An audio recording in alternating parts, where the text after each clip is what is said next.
પિતાની જૂની ડાયરી। આકાશ એક મલ્ટીનેશનલ કંપનીમાં ઊંચા હોદ્દા પર હતો। તેને હંમેશા લાગતું કે તેના પિતા ખૂબ જ કંજૂસ છે। નાનપણમાં જ્યારે પણ આકાશ નવી સાયકલ કે મોંઘા કપડાં માંગતો ત્યારે પિતા હંમેશા પૈસા નથી અથવા પછી લઈશું કહીને વાત ટાળી દેતા। આકાશને હંમેશા પિતા પ્રત્યે થોડી નારાજગી રહેતી। એક દિવસ પિતાનું અવસાન થયું। બધી વિધિઓ પતી ગયા પછી આકાશ પિતાનો જૂનો સામાન સાફ કરી રહ્યો હતો।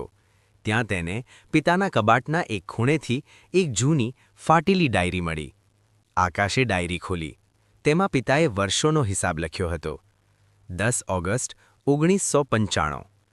આજે આકાશ માટે નવી સ્કૂલ બેગ લેવી હતી એટલે મેં આખો મહિનો ઓફિસથી ઘરે ચાલીને જવાનું નક્કી કર્યું જેથી બસના ભાડાના પૈસા બચાવી શકાય।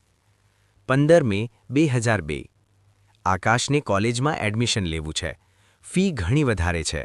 આજે મેં મારી વર્ષો જૂની ઘડિયાળ વેચી દીધી અને પત્નીના ઘરેણાં ગીરવે મૂક્યા પણ આકાશના ચહેરા પરની ખુશી જોઈને બધું દુઃખ ભૂલી ગયો।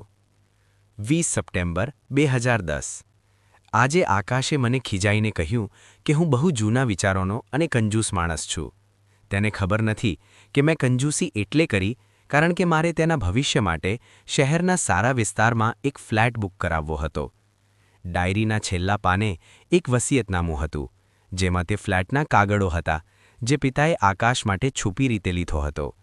છેલ્લે લખ્યું હતું, દીકરા, કદાચ હું તને પ્રેમ છે એવું બોલી ન શક્યો પણ મારો દરેક રૂપિયો તારા સુખ માટે જ હતો। આકાશ ડાયરી પકડીને ધ્રુસકે ધ્રુસકે રડી પડ્યો। તેને સમજાયું કે પિતાની જે કંજૂસીથી તેને નફરત હતી એ જ કંજૂસી એના આજના વૈભવનો પાયો હતી। બોધ: પિતાએ નાળિયેર જેવા હોય છે જે બહારથી ભલે સખત દેખાય પણ અંદરથી પુત્ર માટે પ્રેમથી છલોછલ હોય છે। આપણે ઘણીવાર એમનો ત્યાગ જોઈ શકતા નથી। જો તમે અમારી ચેનલને સબસ્ક્રાઇબ ના કરી હોય તો સબસ્ક્રાઇબ કરી લેશો અને બેલ આઇકનને ઓન કરી લેજો જેથી અમારે આવનારી નવી સ્ટોરી તમને સરળતાથી મળી રહે। જો તમને કહાની સાંભળવામાં મજા આવી હોય તો કહાનીને લાઇક કરીને શેર કરજો। વાર્તાને ધ્યાનથી સાંભળવા તમારો ખૂબ ખૂબ આભાર।